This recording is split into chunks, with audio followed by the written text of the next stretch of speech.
Olá, eu sou Solange Guastaferro, sou psicóloga e primeiro quero agradecer o convite da CESAL por estar participando desse projeto tão importante, tão interessante, né, falando sobre saúde mental. E vou aqui me apresentar, falar a minha apresentação, né? E eu espero que vocês gostem. Qualquer coisa, depois podem entrar em contato comigo através das redes sociais, do meu telefone que eu vou deixar, tá? Eu vou subir aqui uma apresentação onde eu vou falar um pouquinho do meu currículo, tá? Vou mostrar aqui para vocês. Deixa eu subir. Deixa eu colocar aqui em modo apresentação. Ok. Então, vamos lá. O assunto que eu vou falar são fatores psicossociais que influenciam a saúde psicológica do trabalhador, né? Sobre esse assunto que eu vou falar. E eu vou colocar aqui, vou mudar o slide, vamos ver se eu consigo colocar aqui em modo de apresentação para vocês. E vou mudando os slides aqui, tá? Deixa eu... Pequeno problema aqui. Deixa eu procurar a apresentação de slide. Acho que, vamos lá, assim, pronto. Eu vou colocando e vou mudando, tá? Então, vamos lá. Eu vou falar um pouquinho aí do meu currículo, né? Já falei meu nome, eu sou psicóloga, eu sou formada pela UniFMU lá de São Paulo, sou paulista, sou formada desde 1985, só que não comecei minha carreira na área clínica, eu comecei no RH, na verdade, porque há 36 anos atrás a psicologia nem era o que é hoje, né? E na parte de RH eu trabalhei em grandes empresas lá em São Paulo, trabalhei no Banco Bradesco, trabalhei no Jornal Estado de São Paulo, trabalhei no Walmart, e fiz uma pós-graduação em administração de recursos humanos pela FGV. Enfim, eu fiz toda uma carreira no RH durante 20 anos. E aí me mudei para Maceió em 2005, e aí eu entrei para a área de clínica. Depois de algum tempo, né, comecei a atuar na área clínica, como aqui é muito perto, dava para eu me locomover entre o meu trabalho no RH e a clínica. Mas aí optei por ficar só na clínica, fiz uma pós-graduação no SESMAC, de Psicologia Clínica e Saúde Mental, tenho formação em Gestalt Terapia com a Lenice Cajueiro, que é uma referência aqui em Maceió, né, em Gestalt. Também tenho uma formação em TCC para casais e família, eu tenho terapia familiar sistêmica e estou agora em formação com a terapia do esquema, lá pelo SEV, que é uma escola aqui, que é uma educação continuada para psicólogos, né? E eu também tenho uma formação holística, né? Que é uma formação de uma terapia mais assim, em torno de energias, de alguma coisa nesse sentido que eu gosto muito também. Aí eu tenho uma formação em constelação familiar, e também de Reiki, né? Então, por isso que tenho dois números aí, o CRP e a carteirinha da ABRAT, que é a Associação Brasileira dos Terapeutas Holísticos, porque, assim, a gente, em alguns momentos, a psicologia não pode exercer, né, coisas diferentes, mas eu tenho o respaldo da ABRAT, né? Eu acho que tudo se complementa aí para cuidar do ser humano, né, que somos tão complexos. Enfim, é isso, tá? Bom, vamos lá. Então, eu vou falar sobre o que são os fatores psicossociais, né? Então, a gente entende que a Organização Mundial de Saúde, ela descreve os fatores psicossociais como os aspectos que definem a interação subjetiva entre o trabalhador e seu trabalho, os quais interferem na vivência de bem-estar no trabalho e também nos processos de compensações na saúde, seja mental ou física. E eles podem ser ordenados em organização e gestão do trabalho, que seria a divisão hierárquica, indicadores de produtividade, promoção de carreira. Isso seriam os fatores da organização e gestão do trabalho, que seriam os fatores que podem contribuir para o estresse, para alguma doença dentro do trabalho, né? E também interações socioprofissionais, o padrão de relações entre as pessoas, como que as empresas lidam com isso, né? Os limites que a empresa dá para a organização, né? Tem organizações mais rígidas, tem organizações mais flexíveis, né? Por exemplo, eu já trabalhei em empresas que não permitiam que os funcionários se namorassem, por exemplo, né? Então, isso interfere também no estresse, porque hoje a moçada, né, jovem, acaba se interagindo, né? Então, são padrões mais rígidos, e isso pode interferir como fatores psicossociais que interferem na saúde mental do trabalhador, né?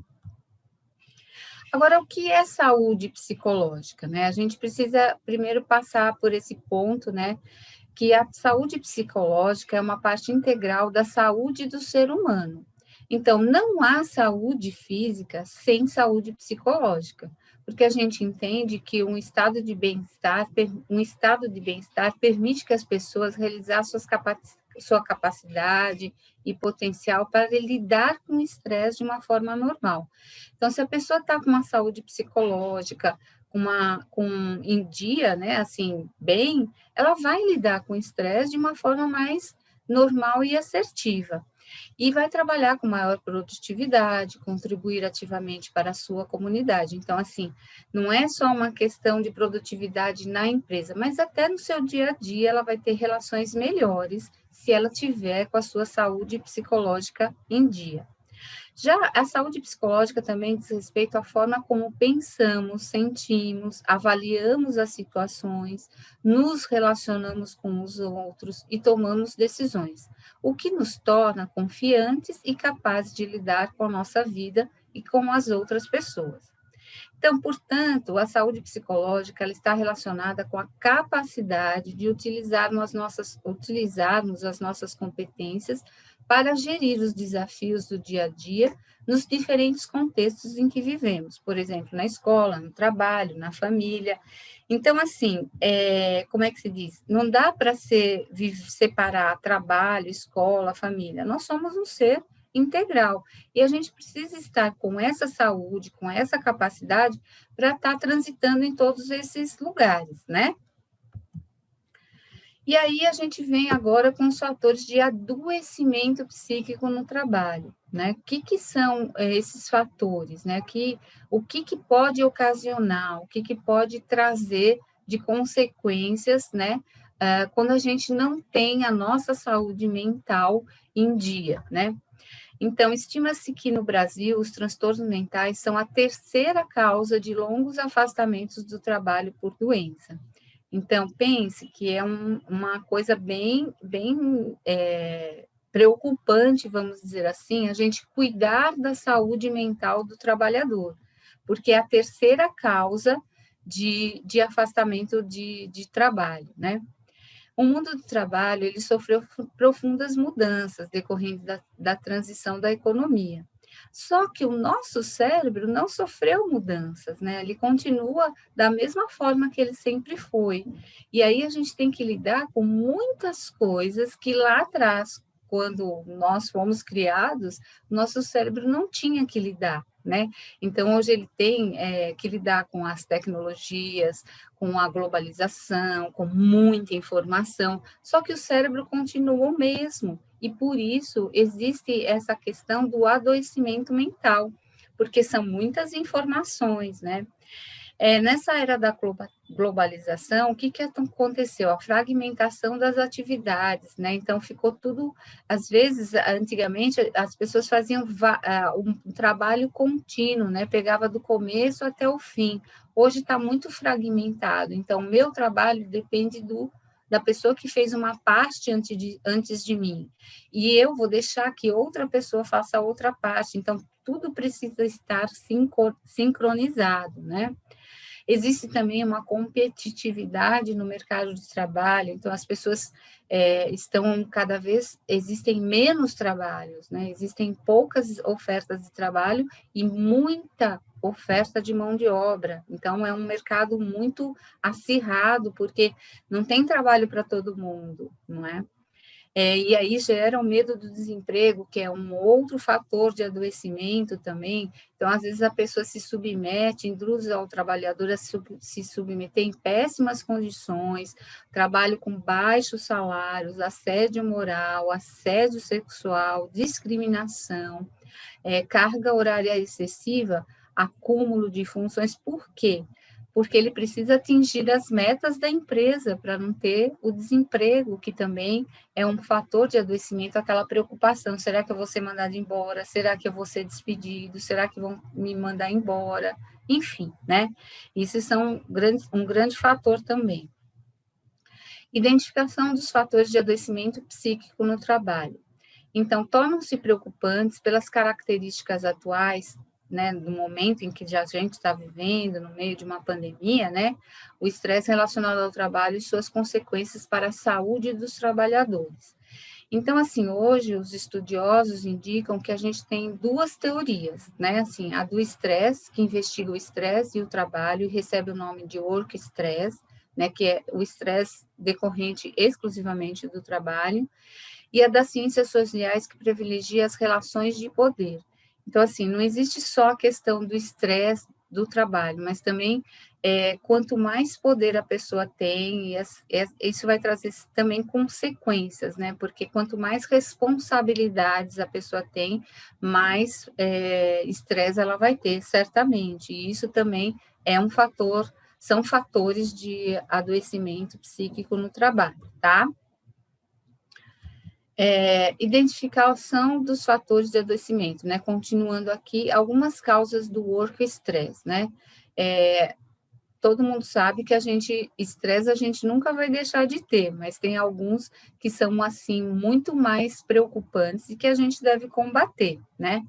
Então, existem episódios de mobbing, que é uma palavra inglesa aí, né, que eles estão usando, que é uma forma de pressão psicológica ou moral que ocorre quando uma pessoa se coloca em uma posição de poder e controle em relação à outra, né?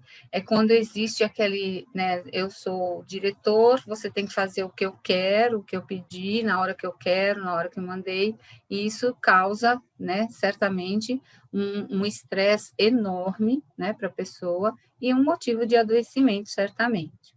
Aí tem também o assédio psicológico, que é um comportamento persistente, ofensivo, abusivo, né, intimidatório, malicioso ou insultuoso, que faz com que o agredido se sinta preocupado, ameaçado, humilhado ou vulnerável, minando a sua autoconfiança. Então, é aquele assédio: você é um incompetente mesmo, você não faz nada certo, né? Ou aquela coisa intimidatória: tá vendo? Se você continuar assim, você vai perder seu emprego, eu não vou poder fazer nada por você, né? Se você fizer. E assim, existe também aquele malicioso, né?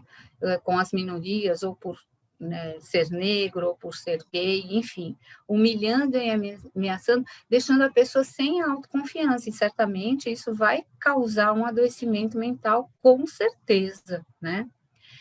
Existem também causas pessoais que envolvem uma variedade de características individuais que irão predispor ao estresse, né? Existem pessoas que lidam melhor com o estresse do que outras, isso é verdade, né? Existem, às vezes, no mesmo espaço, no mesmo ambiente, com os mesmos chefes, tem pessoas que lidam melhor com aquilo, porque tem um poder de resiliência melhor. Agora, tem pessoas que não, que isso vai gerar na pessoa a falta de paciência, baixa autoestima, uma saúde precária, sedentarismo e privação do sono, são fatores que levam as pessoas a reagirem negativamente. Então, às vezes as pessoas têm já essa predisposição de ter uma baixa autoestima, por exemplo. Aí entra num ambiente tóxico, certamente ela vai adoecer, diferentemente de uma pessoa que tem uma resiliência melhor, que tem uma autoestima melhor. Então, ela vai reagir negativamente a esse ambiente tóxico, esse ambiente cheio de estresse. E pode ser, seja ele do trabalho ou pessoal também, né? Isso são motivos de adoecimento mental que traz consequências, como as doenças de transtorno, né? A ansiedade, a depressão, o pânico, enfim, né? Então, tem pessoas que vão conseguir lidar melhor com isso, e tem pessoas que não vão conseguir lidar e que realmente vão adoecer, né?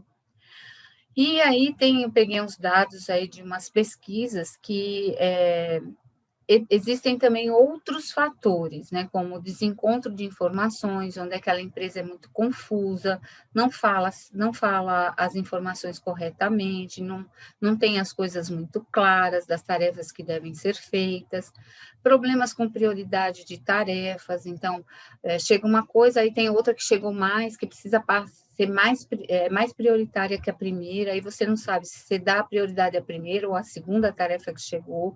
Isso também são fatores de adoecimento, de estresse, né?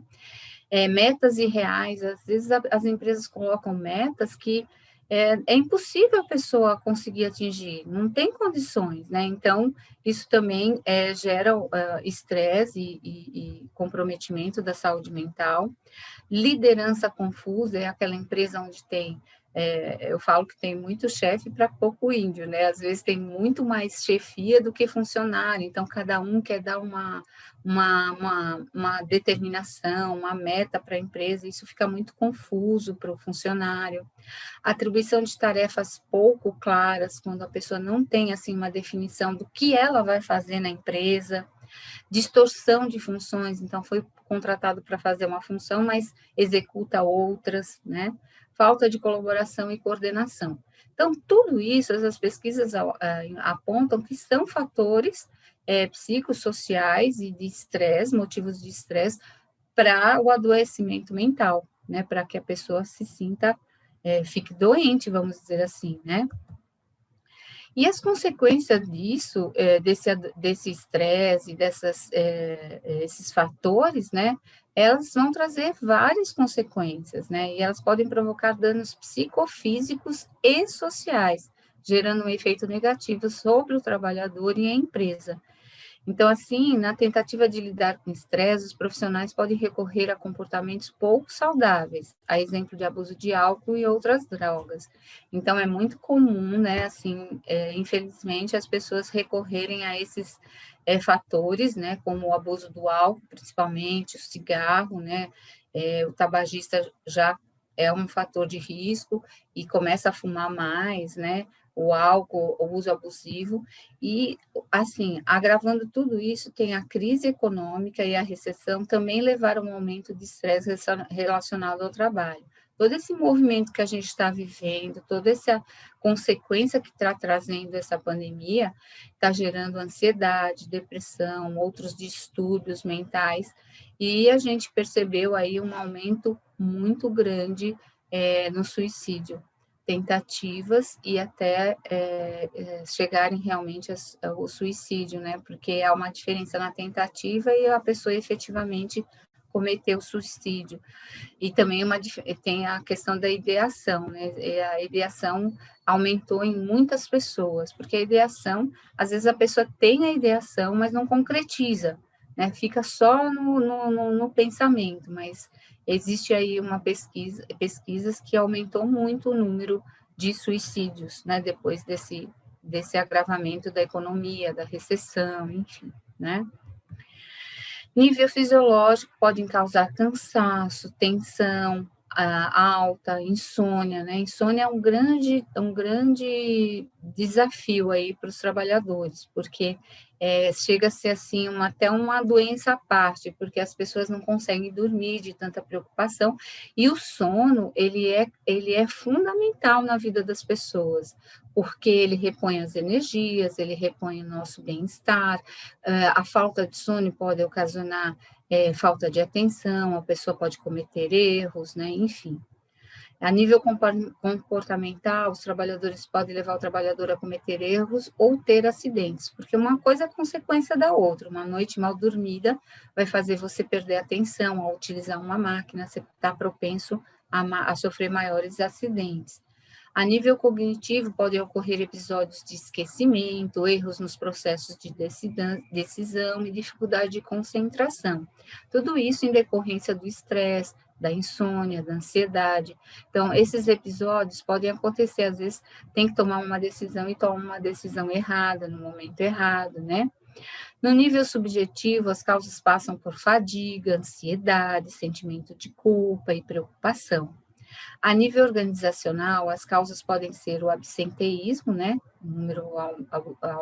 de faltas, uma alta rotatividade, porque aí as empresas, ao invés de cuidar daquele funcionário, cuidar daquela fonte estressora, preferem mandar embora e contratar outro, né? Baixa produtividade e baixa da qualidade do trabalho ou serviço efetuado, porque a pessoa que está com todo esse acúmulo de estresse, com toda essa saúde mental comprometida, ela não vai ter um trabalho bem executado, ela não vai ter, como a gente falou, né, não vai ter atenção, concentração. Então, tudo isso vai prejudicar o trabalho. Então, é muito mais interessante para a empresa, porque a rotatividade, né, de funcionários, isso é muito ruim. É preferível que a empresa invista na saúde mental do trabalhador, né, que ela se preocupe com isso, para que ela possa dar mecanismos e ferramentas para ele se cuidar, não é? Então, a tolerância ao estresse depende de muitos fatores, como, por exemplo, relacionamentos de qualidade com os colegas, a sua própria visão sobre si e sobre a vida e a sua inteligência emocional. Então, assim, é muito importante que a pessoa também tenha o seu autoconhecimento, que ela procure saber como ela é, como ela reage, como que eu sinto, como que eu... E às vezes a gente não presta atenção muito nessas coisas, né? E aí eu coloquei aqui, o que que é inteligência emocional, né? Inteligência emocional é a capacidade de administrar as próprias emoções e usá-las a seu favor, além de compreender as emoções das outras pessoas, construindo relações saudáveis, fazendo escolhas conscientes e adquirindo uma melhor qualidade de vida.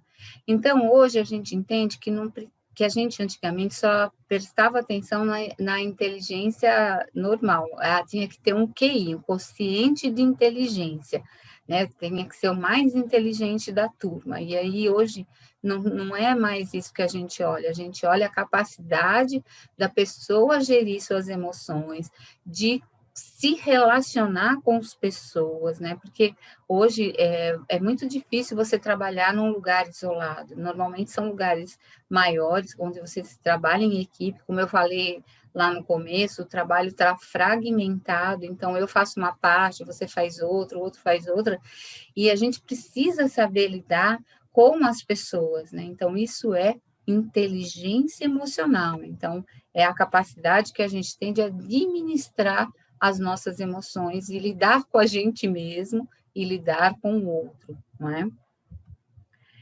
E aí, como que a gente promove a saúde mental no trabalho, né? Então, eu acho que esse intuito dessas palestras, dessas aulas para os funcionários dentro da secretaria, eu acho que é muito importante, né, para que a saúde mental tenha uma visibilidade, né, porque normalmente, o que a gente faz? Quando a gente está com dor de estômago, a gente vai no médico. Se a gente está com dor de dente, a gente vai no dentista. A gente está com óculos ruim, a gente vai no oftalmologista. E quando a gente não está bem aqui, né? Quando a gente não está bem com as nossas emoções, com os nossos sentimentos, tudo está muito confuso, né? Onde a gente vai? Então, aí precisa. O primeiro desafio é fazer o problema de saúde mental aparecer, dar condições para que ele apareça, né? Porque é muito comum a própria pessoa não conseguir reconhecer seus sinais e quando percebe, também é muito comum achar que resolve sozinho em vez de procurar ajuda. Então, isso que vocês estão fazendo aqui é muito interessante, saber que a pessoa pode adoecer mentalmente, né? Que ela pode, que a empresa tem essa visibilidade, né? E, assim, quando a pessoa percebe que ela tem algum sinal que está aparecendo que ela está doente, ela tenta encobrir isso, vou me resolver sozinha, né? Ou até por não aceitar, né? Ainda existe esse preconceito de que o problema mental não é um problema, né? É a frescura, é supérfluo, compra um sapato que melhora, né? Vai tomar uma cervejinha que passa. E não é assim, não funciona desse jeito, né? Então, é quase uma não aceitação de que é um problema real, né? Falar ou não é opção da pessoa, lógico, né? A gente tem que respeitar se ela está bem ou não, ela vai ficar, é o direito dela. No entanto, se ela identificar o quanto antes e aceitar aquilo, são passos necessários para a pessoa poder agir antes que evolua para pior, por uma crise de pânico, uma crise de depressão muito severa, não é? Então, assim, se a empresa der essa visibilidade, ela vai se sentir à vontade para poder falar que ela não está bem, né? Aí, outro ponto é o amadurecimento organizacional, né? A gestão da saúde mental entrar pela porta da frente das empresas, né? Então, normalmente o RH, que cuida muito das pessoas, né? Que tem que estar à frente disso, né? De fazer campanhas, de fazer informações, de trazer profissionais, como eu e alguns colegas estamos vindo aqui, para mostrar o quanto é importante a saúde mental do trabalhador e que ele se sinta à vontade para dizer que não está bem, né? Então, a liderança deve fazer que o assunto seja visto com naturalidade, não com desdém, falar que psicólogo é coisa de doido. Eu sou formada há 36 anos, né? Então, desde que eu optei por entrar na faculdade de psicologia, que lá atrás eu escutei isso, né? Você é louca, vai cuidar de louco, né? E não é nada disso. Todos temos as nossas vulnerabilidades e todos nós precisamos cuidar delas, né? Então, frisar para a área de pessoas que faz sentido cuidar de saúde mental de maneira permanente, né? Sempre, né? Para sempre, né? E o promoção da saúde, né? Continuando aqui, né? Aí o que a gente pode oferecer para os colaboradores, o que a gente pode fazer com que eles procurem, né? Psicoterapia para o seu autoconhecimento. Então, o autoconhecimento é um olhar para dentro, né? Para investigar e conhecer a si mesmo. Então, na psicoterapia, quando você vai para a psicoterapia, você vai se conhecer melhor e ter domínio de regular suas emoções de forma mais assertiva, né? Então, através do autoconhecimento, temos a consciência de quais são nossas maiores virtudes, quais são as nossas maiores potencialidades e também desafios, e usamos isso a nosso favor na vida profissional e pessoal, porque todos nós temos desafios a cumprir, todos nós temos, como eu falei agora há pouco, a nossa vulnerabilidade, e a gente precisa ir atrás para conhecer da onde vem essa vulnerabilidade para poder tratar ou para poder melhorar isso, certamente, né? Podemos, por exemplo, entender as causas e os momentos onde nos sentimos mais ansiosos e estressados, e assim encontrar meios para lidar com isso. Quais são os gatilhos que fazem eu ficar mais ansioso? Né? Quais são os gatilhos que fazem eu ficar mais deprimido, mais triste, com a minha autoestima mais baixa, né? Para a gente combater isso, né? Na psicoterapia, dentro da psicologia, existem várias abordagens, né? O ideal é pesquisar e ver qual delas é a maior identificação. Então, por exemplo, né, tem abordagens na psicoterapia, na psicologia, onde o psicólogo não fala muito, ele escuta mais, é uma abordagem. Se a pessoa, né, gostar dessa abordagem, tudo bem.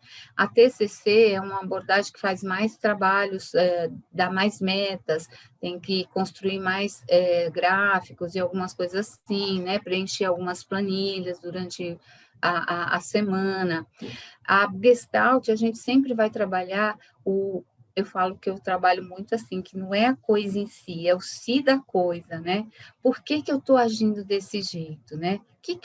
Por que não é a coisa que aconteceu ali, mas o que isso quer dizer? Por que isso está acontecendo? O que traz esses comportamentos tão disfuncionais para a sua vida? Então, é isso que a gente vai tratar, né?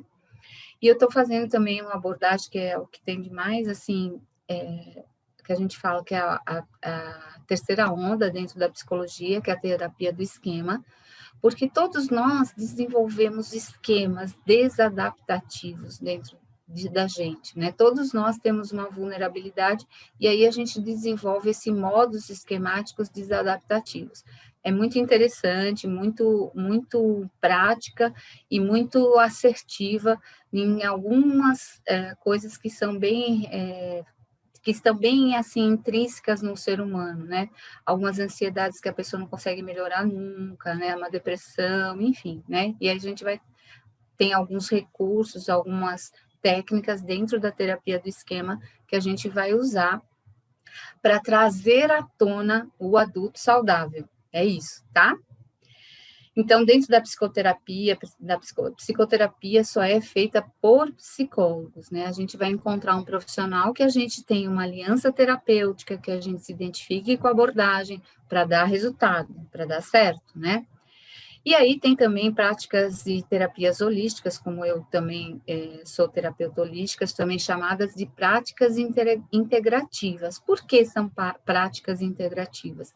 O SUS hoje reconhece algumas práticas e fornece aos usuários essas práticas como forma de tratamento. Então, olha só como é importante, né? Então, eu coloquei algumas delas aqui, que são barras de axis, Theta Healing, yoga, meditação, Reiki, que eu faço Reiki, constelação familiar, aromaterapia, terapia de florais. Tem algumas outras que fazem parte do protocolo dentro do SUS para ajudar em algumas doenças. Então, por exemplo, o Reiki, por exemplo, né, ele é usado em muitos tratamentos de câncer. Por exemplo, o Reinaldo Giannichini fez todo o tratamento dele. Ele fez o tratamento, quimioterapia e tal, mas ele fazia sessões de reiki, né, para ajudar no campo energético, porque nós somos um campo energético, então eu acredito muito nisso também, que isso ajuda muito a saúde mental, espiritual e física, né, do ser humano. Eu acredito demais nisso. Nós não somos só físico, só mental, só espiritual, nós somos muito complexos, né? Então, assim, vou falar um pouquinho da meditação, que é uma coisa que eu faço, que eu pratico e que eu indico muito, né? A meditação é uma prática milenar, não é de agora, né? Ela consiste em treinar a mente, né? As sinapses do cérebro, né? Melhorando o desempenho cognitivo, no foco na qualidade dos pensamentos. Então, a gente aprende na meditação a focar no momento presente, a focar no aqui e agora, né? Tem pessoas que falam, mas eu não consigo, meu pensamento não para, eu não paro de pensar. Mas é tudo bem, não tem problema, é um treino, né? Você vai aprendendo a treinar a sua mente, né? Porque a meditação, ela diminui as emoções negativas como ansiedade, como raiva, como confusão, estresse e depressão. Isso, assim, tem comprovação, assim, de pesquisas, de neuropsicólogos, neurocientistas, que estudam muito as conexões cerebrais e quando a pessoa está meditando, realmente elas aparecem como mais brandas, né? Reduz em 48% o risco, né, de ataque cardíaco em um AVC. Olha como é importante a meditação, né? A melhoria do sistema imunológico, então, nesses tempos de pandemia, de coronavírus, né, quanto mais a gente tiver com as nossas conexões de sinapses mais calmas, mais centradas, nosso sistema imunológico reage melhor, né? Agora, sem praticar atividade física é impossível, né? A gente tem que arrumar um tempinho. Ah, mas eu trabalho muito, eu não tenho tempo, tal. Quer ter uma vida melhor, quer lidar melhor com estresse, quer lidar melhor com a ansiedade, pratique atividade física. Eu falo sempre no consultório, tem pessoas que têm muita dificuldade de tomar remédio, não querem tomar, vou ficar viciado. Não vai ficar viciado. Os remédios, eles são importantes para repor algumas coisas no cérebro, certamente, né?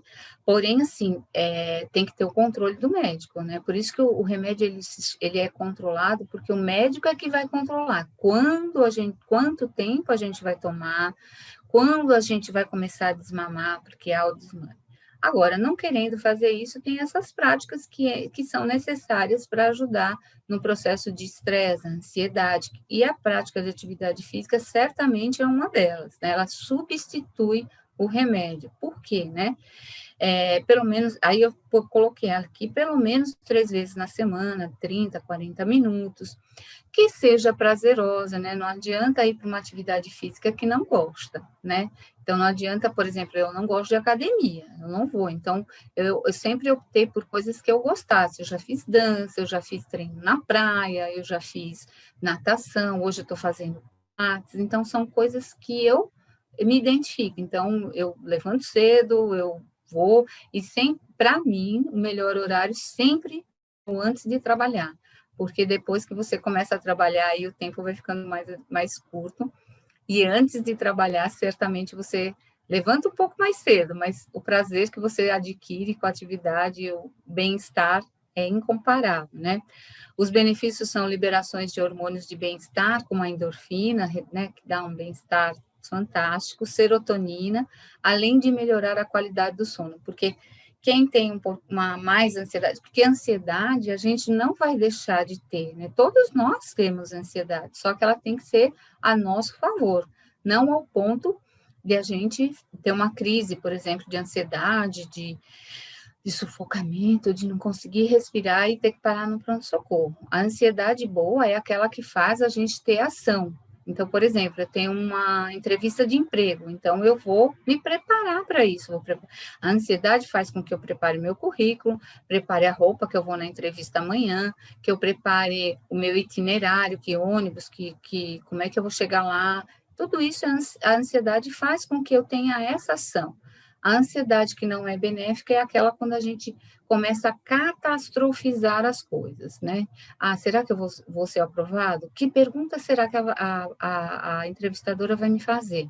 Será que eu vou saber responder? E se me der um branco? E se me der vontade de fazer xixi? Ela não vai me aprovar, eu vou ficar mais um tempo desempregado, não vou conseguir pagar o aluguel, vou ser despejado da minha casa, minha família não vai ter o que comer. Então, isso é uma ansiedade catastrófica que vai causando um desconforto, acelera o coração, a gente vai ficando sem conseguir respirar, né? Isso é uma ansiedade ruim, né?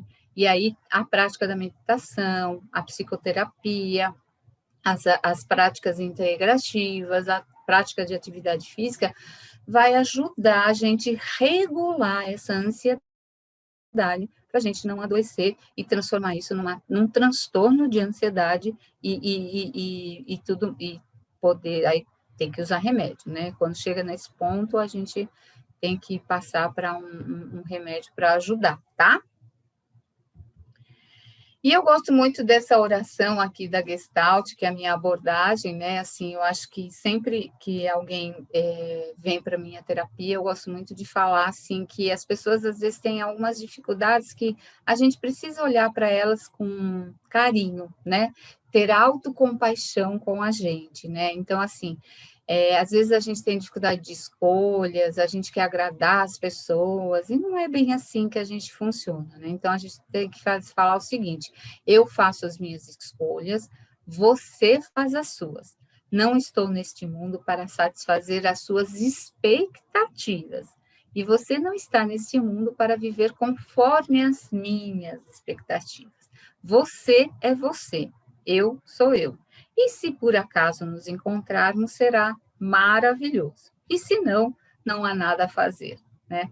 Eu gosto muito dessa oração que traz, assim, uma lição, né? Porque às vezes a gente tem tantas coisas que a gente quer agradar o outro, quer satisfazer as expectativas do outro, que nem são nossas, né? E a gente sofre com isso, né? Eu gosto muito de falar essa oração, né?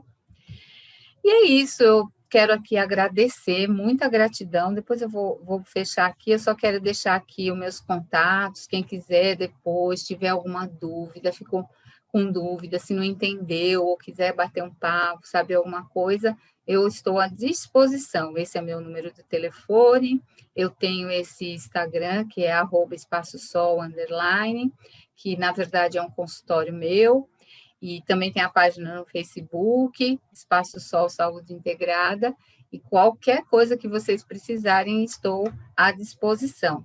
Vou fechar aqui para a gente ficar para eu agradecer aqui, né, com a câmera completa. Eu só quero aqui agradecer a vocês, né, e me coloco à disposição do que vocês precisarem. E agradecer a Cesal, a Mariana, que me convidou, e todos aí da secretaria. E gratidão por tudo, e espero poder ter contribuído aí para vocês entenderem um pouco sobre a saúde mental, tá certo? Gratidão, muita gratidão, tá?